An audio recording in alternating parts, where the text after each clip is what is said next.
Jeff, we are absolutely thrilled to have you today. Thank you so much for taking the time to join us. I know it's a busy time in general for all of us, but we're thrilled to have you. Yes, fall has kicked in, although it feels like summer today in Boston. So Yes, have it me very much indoors on a is. beautiful day. We're going to let you get out in a minute. Yeah. Jen, how are you? I'm good. I'm so glad to see you, Jeff and Monica. I'm so thrilled for this conversation. And being in New York City, I too am looking forward to getting outside at some point today. So let's get to it. Well, this is the perfect thing to get outside because Jeff is can I call you the king of the walkable movement? Your work has been call me so, I will call you that. Your work has been so instrumental, Jeff. And I kind of just want to jump in from the beginning because you have been doing this really since, and part of the work you've done is really helping create the concept of even new urbanism in your previous work. So let's just jump in here. Before we get to your background, what is walkability and why is it important in 2 words? No, you can have 10. Only 10 words? Yep. Well, and I've just 20. used them all up. So when we work, I'm gonna answer a little bit more slowly, but I found that walkability is the best framework to do good urban design and city planning. So a lot of people come at this space from a health perspective or a, just personal activity perspective, or they're just in love with walking. I love to walk, but for me, I came at this as a way to better understand and practice urban design. Learning over the years that if you're successful in making a walkable place, then you've probably made a great place. And what's interesting, I suppose, is that it started out just as a framework for understanding good city planning. But then when I was forced to fill it in, right? And we can talk, if you like, about my general theory of walkability and how to be walkable. A place the walk has to be useful, safe, comfortable, and interesting. And what do those 4 things mean? Well, it started out just as a framework kind of for conceptualizing, discussing, judging places in terms of their walkability. It actually became much more instrumental in terms of practicing city planning. So in doing the work that we do, and my firm is called Speck Dempsey. In doing the work that we do, we address each of these criteria of useful, safe, comfortable, and interesting walking, and we ask questions against those criteria, and the answers to those questions, if they support walkability, they're making us better. They're making us better planners. But to answer your question in a sentence, a walkable place in America, where most people drive, a walkable place is a place where you're just not required to have a car. That the car is an instrument of freedom rather than a prosthetic device that you need to live your life. And we want to make driving a lovely option, but not a necessity. Well, I'm interested in what you just said because, well, first, I live in New York City. I'm from New York City, but I also lived in a place where it wasn't very walkable in Florida. But were you a walker before you got into planning?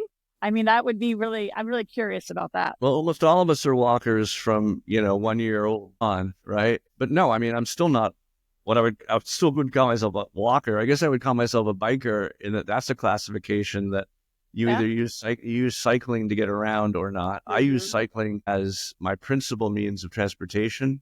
But again, that's a function of my environment. It's this is not a question of identity. This is a question of activity and what your environment allows you to do. And so I'm a walker. I'm a walker to the degree that my environment allows me to walk instead of bike. I'm a biker to the degree my environment allows me to bike instead of drive. And I'm a driver when driving is necessary. I'm also a skier. An occasional bowler, pool player. But yeah, it's not about who we are. It's about what we're able to do effectively to have mobility.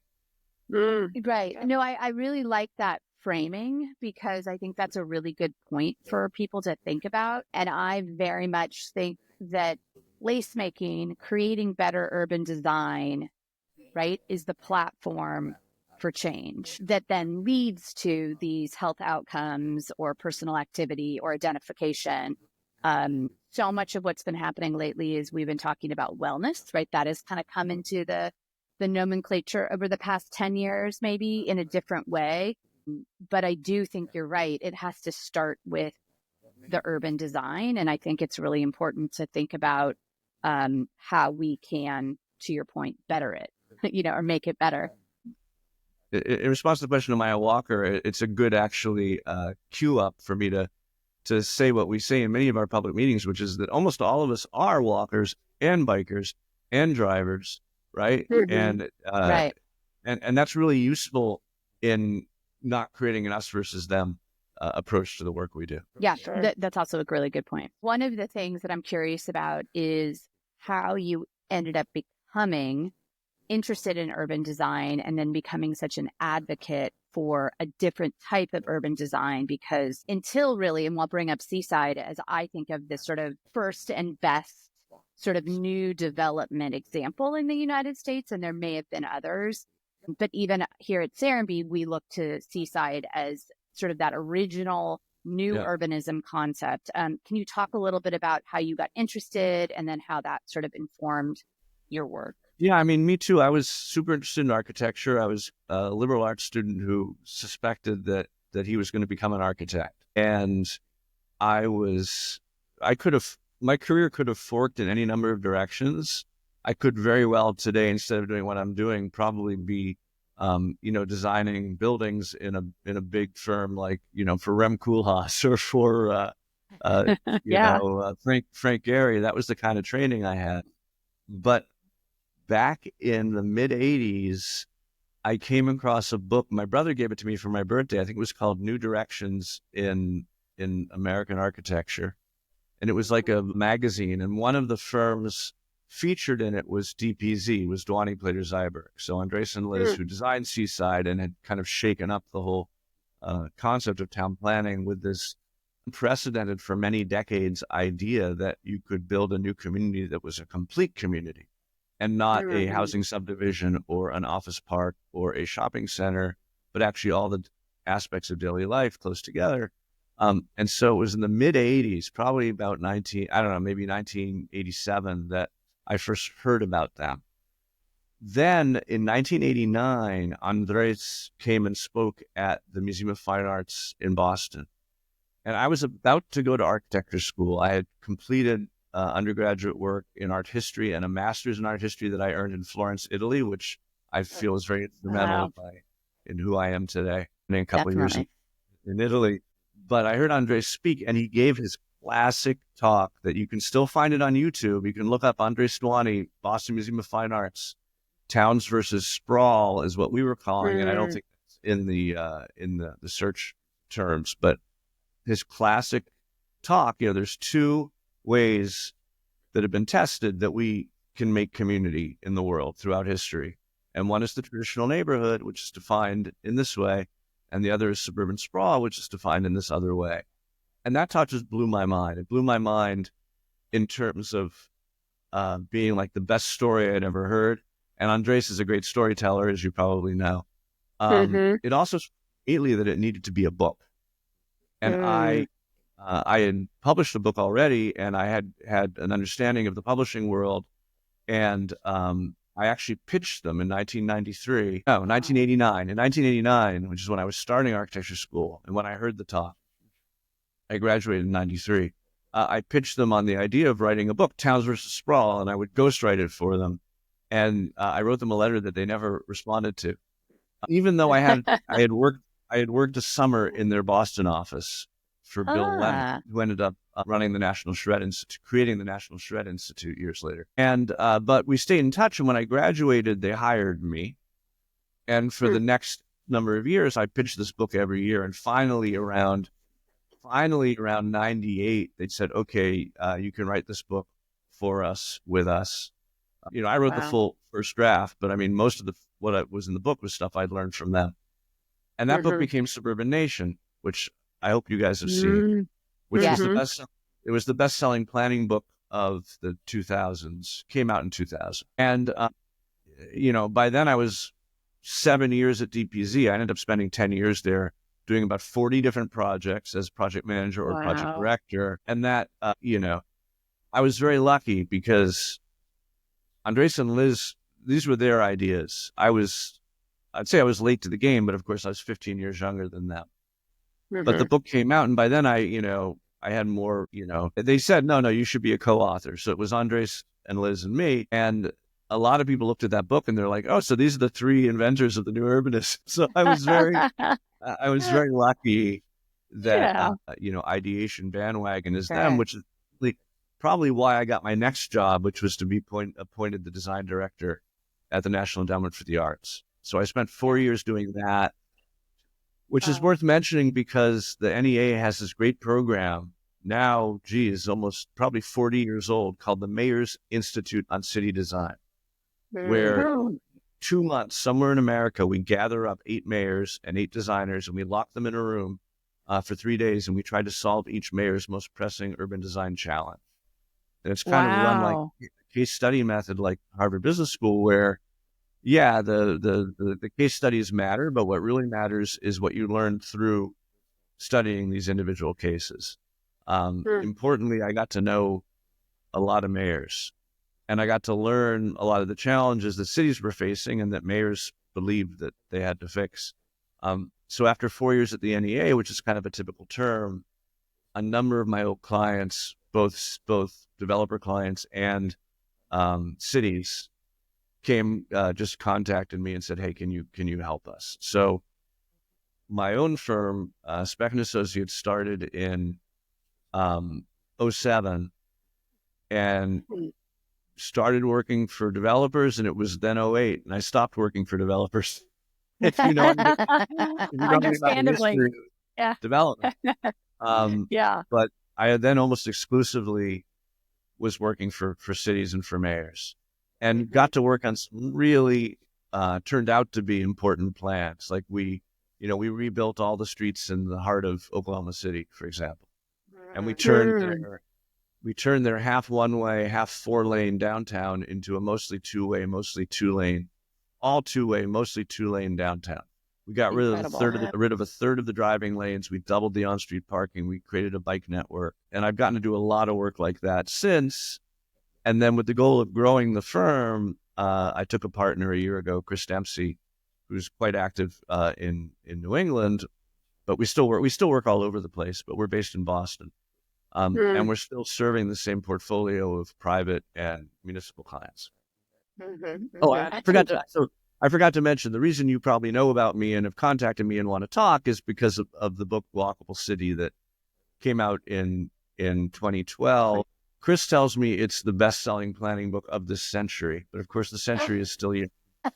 Hey, I'll tell your listeners that just 2 years ago we published a 10th anniversary edition. Oh, wow. To which Congratulations. I added 100 new pages that talk about all the recent developments from, Uber to autonomous vehicles to COVID to the housing crisis. And so I would encourage folks watching, if they want to know what this is all about, that's the people say that's the gateway drug to reading about urbanism. I think it really is. Jen, you were going to say something?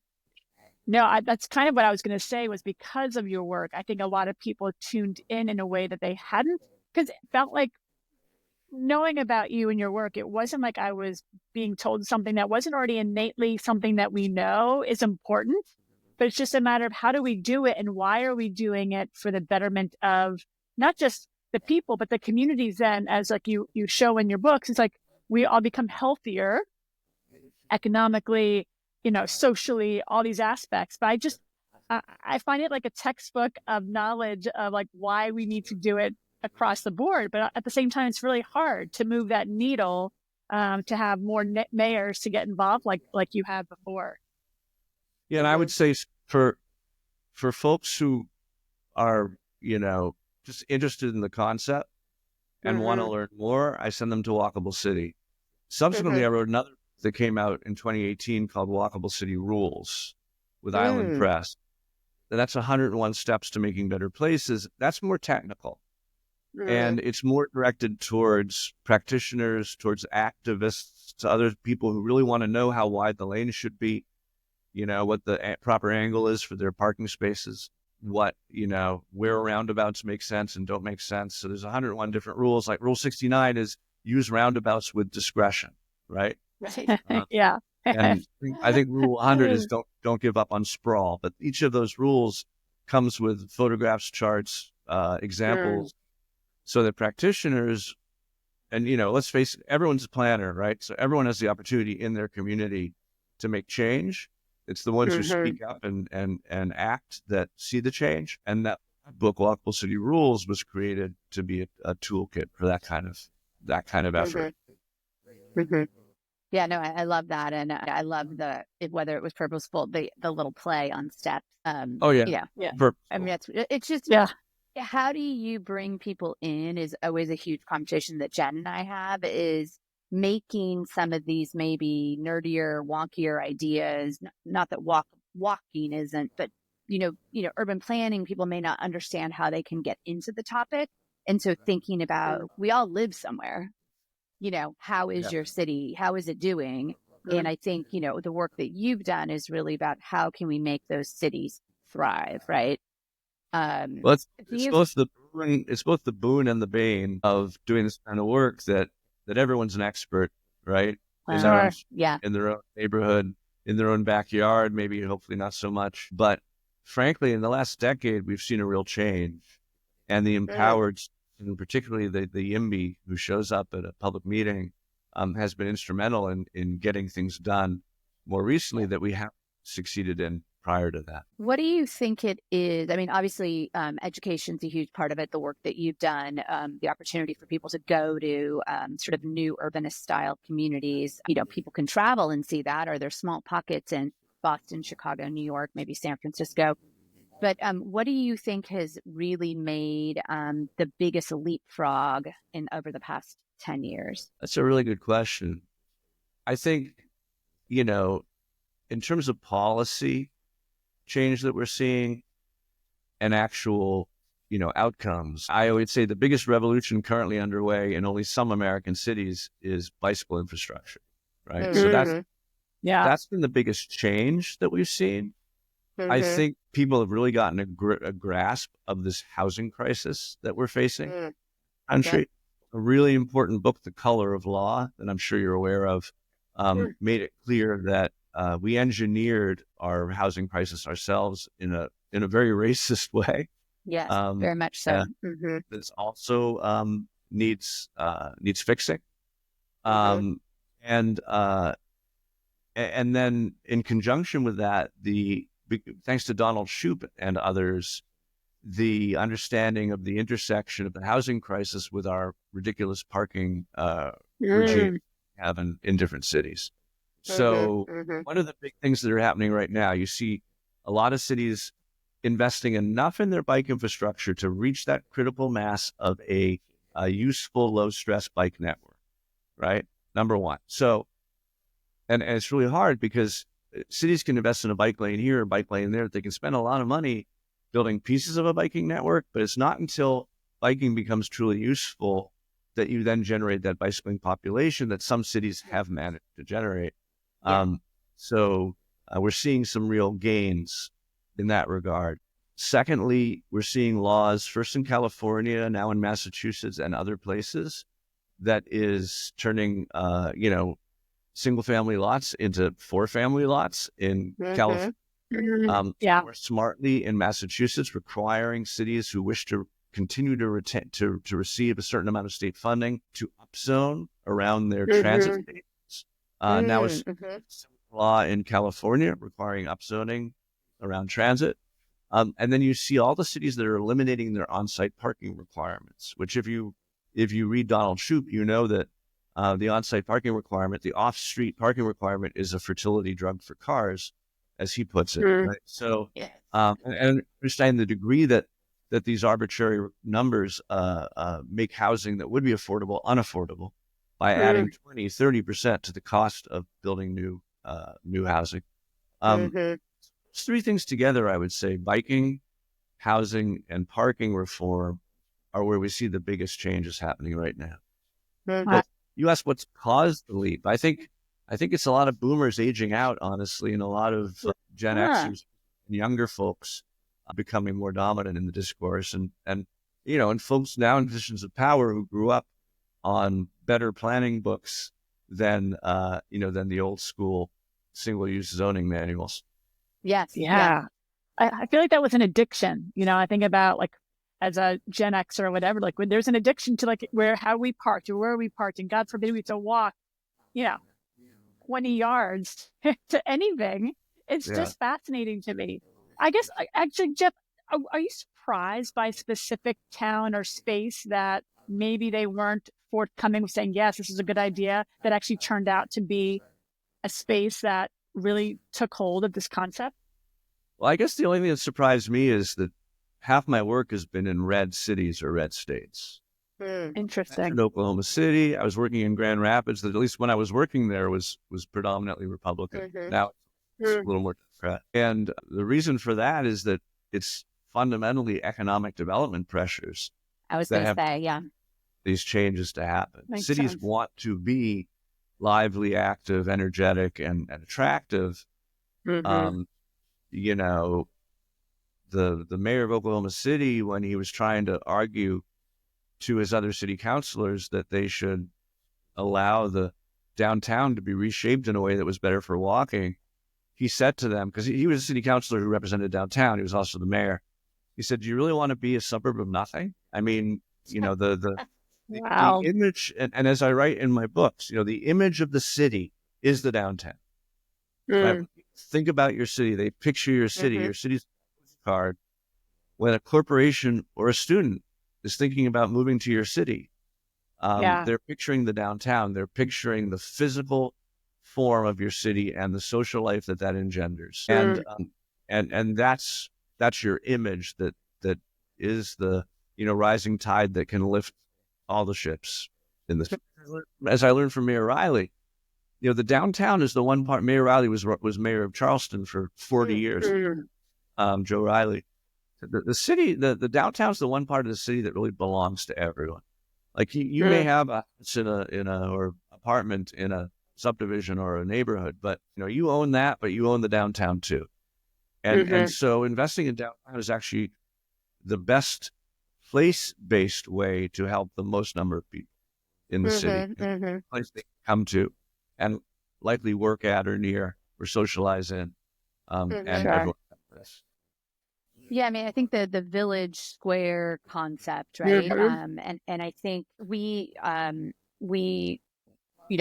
got Serenbe, but we also have a place up in Midtown because my husband's work was up here for years and years, and the kids were in school. And so Midtown Atlanta, which you're probably familiar with, is extremely walkable, and the Beltline, which we've had conversations on, obviously changed. I feel like somebody coming from Los Angeles, the king of sprawl. We came and then we were in San Francisco. We came here and we were like, where is everybody? This is in 2000. Nobody was out and about. They would go to the mall in Buckhead, but that wasn't very engaging from a community. So the Beltline has really, and Piedmont Park even more so, have become part of that village square. And I think, there's been a ton of work done by the city of Atlanta and Midtown Alliance. Midtown Alliance hired us. Midtown Alliance. They hired us a decade ago. We were on a team that remade some of the streets in Midtown as well. Which we're still just now starting to realize, right? They've turned some stuff one way. Bike lanes have gone in like crazy. And to your point about, it's great to say we're going to put in infrastructure, but if it's not contiguous, all bets are off, right? Like I can't get anywhere. Like we only have one car. My husband and I share.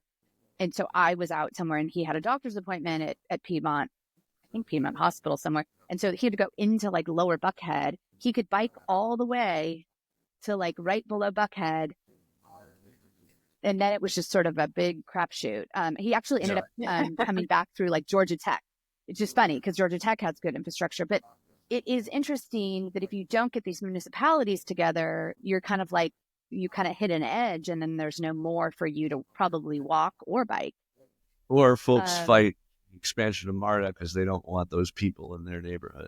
San Francisco is the same way. They didn't want BART to go to Marin. So, there's the NIMBY, the flip side of the good, people jumping in. So when you're dealing with cities, because I think it's really exciting to see urban planning, economic development, walkable places not be politicized, right? To your point, maybe even the red states or red mayors are actually more interested, because I know like Kemp, who's our governor in Georgia, very economic development focused. So how, I don't want to say, how do you feel about working with developers, private versus the public, but do you feel that the municipalities have more opportunity to make change, or are there more obstacles because they have the citizen constituency versus a private developer? I know they both have, but I'm curious when you work with both. Yeah. When it to land development, I'd rather be working for a developer Okay. because, when you do a plan for a city or a municipality,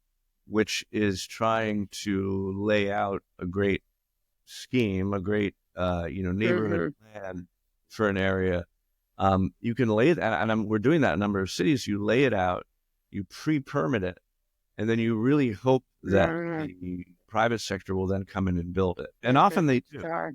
And they do.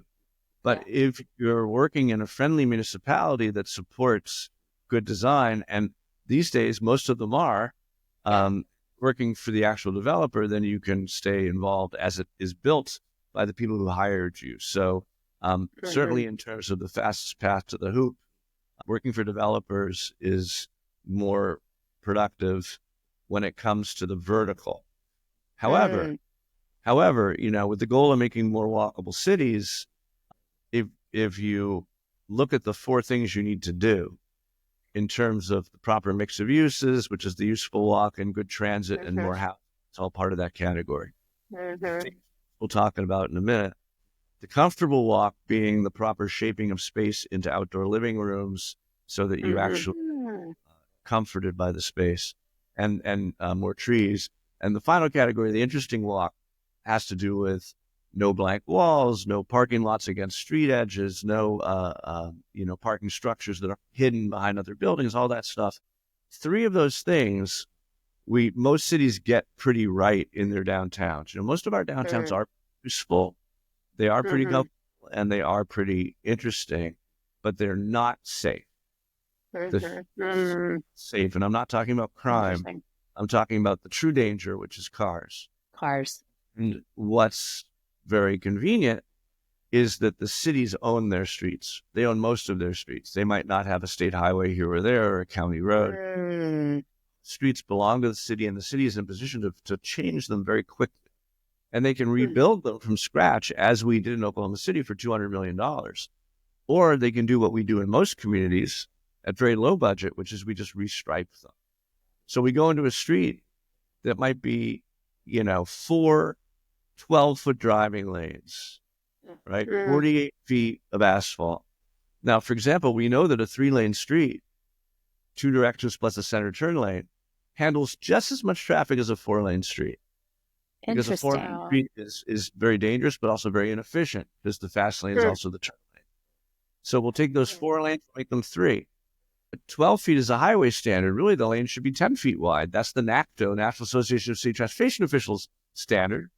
So all of a sudden now we only need 30 feet. So we have 18 extra feet.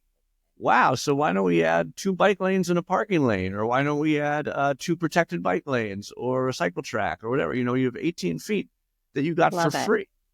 You got it for free because the extra lane wasn't doing you any good in terms of handling traffic. It was only increasing danger significantly. And we find in many cities, as we did in Oklahoma City, even if it's a congested city, there are streets that aren't congested, right? So you find a mismatch between lane supply and lane demand. So there's also an opportunity to do something else with that asphalt. So you can budget much less. I always say you can restripe a whole downtown for the price of rebuilding just a couple streets. But more than that, what we did in Cedar Rapids, Iowa, they didn't budget it at all. They just replaced their old street designs with new street designs. And when the streets came up to be repaved, they striped into the new standard. So we turned a half one-way, half 4-lane downtown into an almost entirely 2-lane, 2-way downtown. And we did it over 8 years without budgeting it. So there's that option as well. So I'd much rather be working with a city when it comes to to street design, of course, because the cities own the streets. They But can control. what's important to acknowledge in America is that because our street design standards are so, scandalous, dangerous, and we can talk about that when you fix a city's streets just to get people to go the speed limit, you can transform the quality of a. Wow. Keep going on that. Tell us about the I want why. to hear 'Cause the this why. is a fascinating. I know it feels It like a is. very specific thing, but I think Yeah. it's Well, such an there's two really impactful good change that books. can be made. Two really good books. Three. Street Fight by Jeanette Sadik Khan.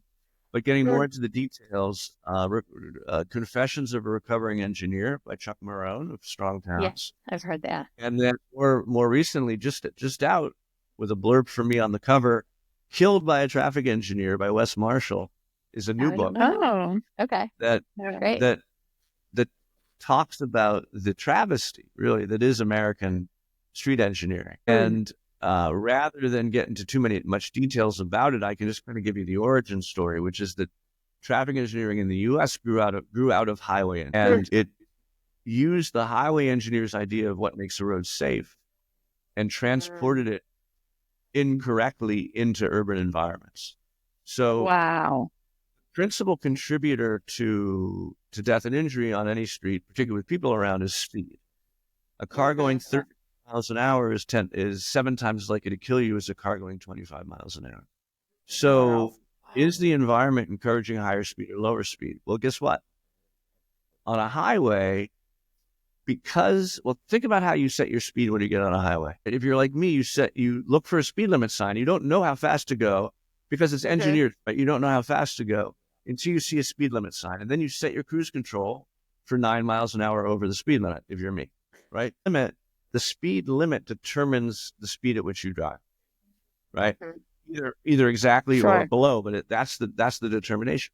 If people's speed is a function of the posted speed limit, then anything you can do that adds forgiveness, adds elbow room to the roadway is going to make it safer. So wider lanes are safer, clears up, shoulder safer, no trees is safer, one-way versus two-way traffic is safer, no intersections, no curves, right? Or swooping curves. All those things make highways safer because the speed is a constant. In urban environments, how do you determine your speed? You're probably not even looking for speed limit signs. Yeah. You're judging the environment. All those things, wide lanes, shoulders, absence of trees, fewer intersections, one-way travel, no parallel parking, all those things create the elbow room that give you that forgiveness that cause you to go 10 to 15 miles an hour over the speed limit, which is what the street is engineered. And only in the U.S., not certainly in Europe, where the whole Vision Zero movement is working. In the U.S., it's failing. Only in the U.S. do you say, I want that street to be a 25 mile an hour street, and then you're forced to engineer it for 35. Like that's how things work here. So no wonder we have this pedestrian epidemic, and it's gotten worse and worse. Simply of our vehicles growing, but we have 83% increase in pedestrian fatalities over the last 15 years. 83% up. Wow. That was caused by a number of factors, but the largest almost certainly is our vehicle bloat. Yes. Yeah, well, and I have seen more and more, just to touch on that for a second, the size of these vehicles, the height of them, the grills, the weight of them. But that's hard to fix. The NHTSA is just starting to look into maybe making rules that the hood is like this and not like this just because it looks cool. In fact, the designer of the Chevy Yukon said, I want it to look like a fist. I want it to look like Joe Lewis's fist punching through the traffic, right? So that's a style thing that the NHTSA is looking into fixing. Maybe they will, maybe they won't. But what can we do short term? And that is our streets engineered for the speeds which we want people to go. So that's where we spend a lot of energy there. And touch on, you mentioned the Vision Zero movement that I've heard a bit about, and you mentioned that it's not catching on, or maybe it's not being picked up in the U.S. And just sort of the final, I know we only have a few more minutes of you. Will you share a little bit about that? And then we can talk a little bit more about some more. So it's been picked up in the U.S., but it has been rare. It hasn't really been very effective. In cities like Oslo and Copenhagen, they have actually achieved 0 traffic deaths in a year. Which is what Vision Zero means. In the U.S., the typical city has hundreds in a year, and what Vision Zero means is to assume there will be pedestrian and cyclist errors, assume there will be driver errors. That's a part of life.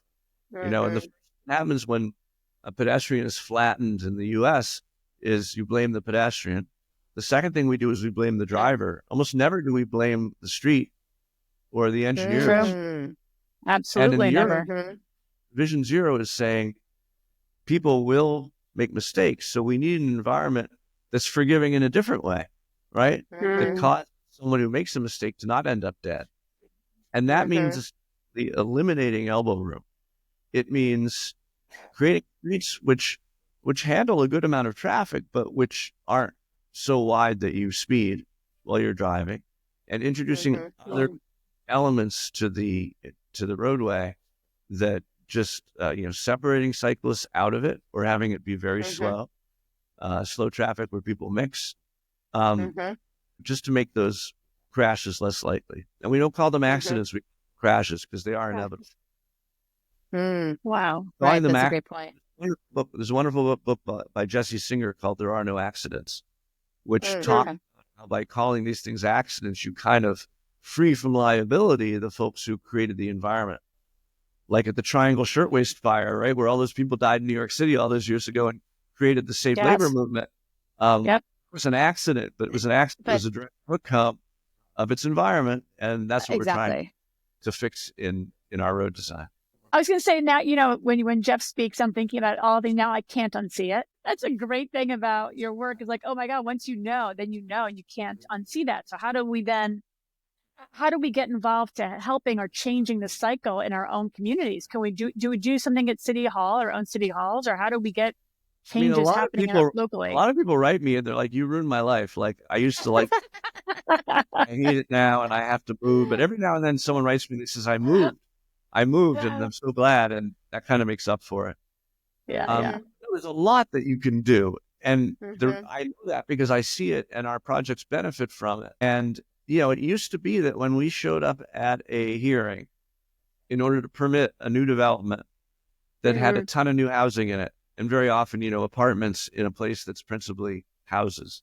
It used to be only 2 types of people showed up at the meeting: the FOD, the friends of the developer, who clearly had an interest, or at least a friendship that was causing them to be there and support the project, and the NIMBYs, who perhaps from their own perspective, were right to fight the project because perhaps it would be bringing more traffic to their neighborhood, but counting on the public officials to say, well, it might actually be a little worse for you, and that's why you showed up. But what about the thousands of people who didn't show up? And it's our responsibility to think about what's best for the whole city, not just for the immediately local people. Now there's a third that shows up, and I always tell them to leave their bike helmets at home because you want to then.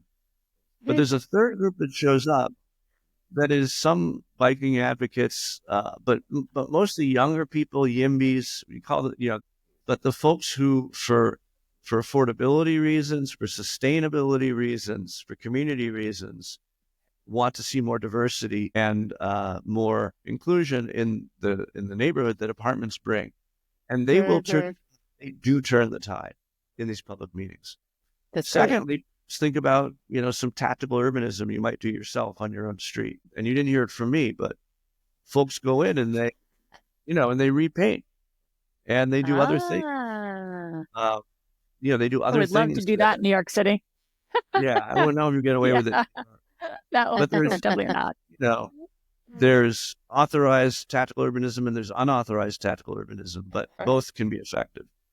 That's great. I love that. And so as we're sort of wrapping up here, because I know we only have you for a moment, tell us what's next for you. Where are you? You're working with private developers and you're working with municipalities still. But where is your head? You've just, kind of relaunched the 10th anniversary. But what's next? I've done So I love doing the developer work. I was, I like to say my hobby is architecture, but it's like all my training and my love is designing buildings and groups of buildings. However, that's a limited part of our work that we love to do, and we love doing it, and developers love us doing it because cities want what we do. So Sure. it helps with permits to have an urbanist doing these projects. However, the reason that Speck and Associates became Speck Dempsey is that, I've been doing essentially one walkability study a year for the last 20 years. And there are literally 5,000, that's just a guess, 5,000 communities in the U.S. that need what we do. Thankfully, we're not alone in doing it, but there aren't very many of us who go into downtowns, look at every street, look curb to curb, and consider restriping, occasionally rebuilding, but mostly restriping, and give us these templates to move forward. We're doing, last week we did a walkability study in Mesa, Arizona. This week, I'm just back. We did one in Henderson, Nevada. Next month, doing one in Chattanooga, Tennessee. We just submitted an RFP that we're the only submitter for, so we're going to win it, I believe, for Louisville, Kentucky, right? Okay. Fantastic. And many of these are cities with one-way pairs in their downtowns that are ready to be fixed, with signals where they could have stop signs that would cut down on 68% of the injuries to pedestrians statistically.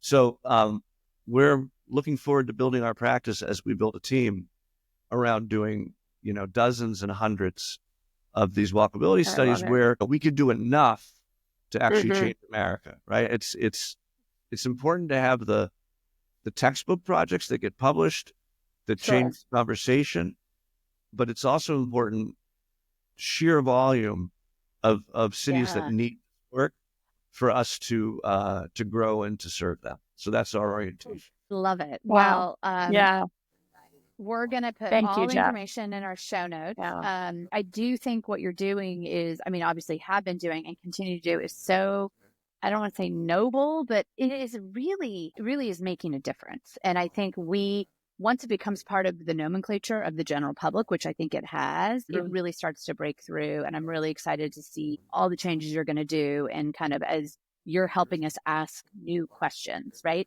We should be asking different questions. So really appreciate it. So thank you, Jeff. Yeah. Thanks for your knowledge and your passion. We definitely appreciate your time today.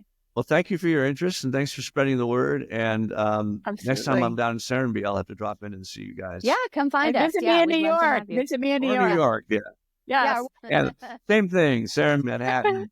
They're all they're all the same. Yeah. Thank you guys. Thanks so much, Jeff. Appreciate it. Take care. Bye-bye.